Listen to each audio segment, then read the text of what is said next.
आइए सुनते हैं कार्तिक मास में सुनी जाने वाली इल्ली और घुन की कहानी। और ऐसा कहा जाता है कि इस कहानी को सुने बिना कार्तिक मास स्नान पूरा नहीं होता है।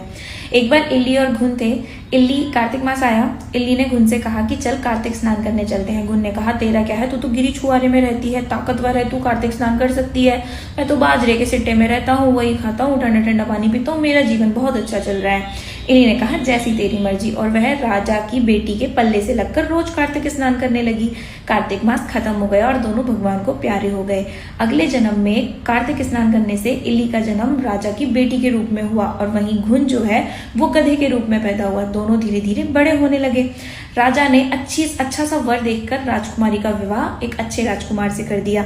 जब राजकुमारी विदा होने लगी तो उसने अपनी पालकी रुकवाई। राजा ने कहा बेटी तुझे और क्या चाहिए बता।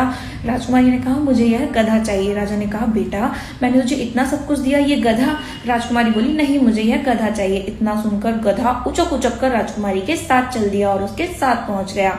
एक दिन राजकुमारी सीढ़ी से उतर रही थी तो गधा बोला राजकुमारी मुझे बहुत प्यास लगी है, मुझे पानी पिला दो। राजकुमारी ने कहा देखा मैंने तुझसे कहा था कार्तिक स्नान कर ले, तूने मेरी बात नहीं मानी। जब यह वार्तालाप चल रहा था तो ये वार्तालाप राजकुमारी की देवरानी और जेठानी ने सुन लिया। उन्होंने सोचा देवर जी कैसी जादूगरनी उठा लाए। वो देवर के पास गई, उन्होंने सारी बात बताई। देवर ने कहा कि मैं जब तक खुद नहीं सुन लेता तब तक मैं इस बात को नहीं मानूंगा। वो सीढ़ियों के नीचे छुप कर बैठ गया। अगले दिन जब राजकुमारी उतरी तो सेम बात गधे ने कही और राजकुमारी ने वही जवाब दिया। राजकुमार बात सुनते ही तलवार निकालकर सामने खड़ा हो गया। उसने बोला आखिर तुम कौन हो, क्या तुम कोई जादूगरनी हो।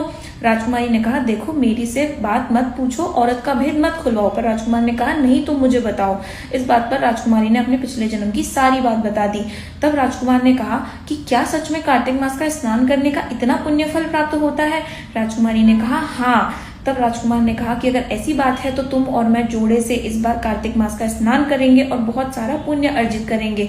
दोनों ने कार्तिक मास में स्नान किया और जो राजकुमार था उसका खूब राजपाट हुआ, बहुत सारे राज्यों का वो राजा बन गया और उसने डोंडी पिटवा दी कि जो कोई कार्तिक मास का स्नान करेगा वो उस कार्तिक मास का जल लाकर इस गधे के ऊपर डालेगा, जिससे घुन को भी मोक्ष की प्राप्ति हुई। तो जिस तरह से कार्तिक मास का पुण्य फल राजकुमार और राजकुमारी को मिला, उसी तरह से इस कहानी को कहने वाले को, सुनने वाले को, हुंकारा भरने वाले को, सभी को इसका पुण्य फल प्राप्त हो। और अगली कहानी कौन सी सुनना चाहेंगे मुझे कमेंट करके जरूर बताइएगा। राधे राधे।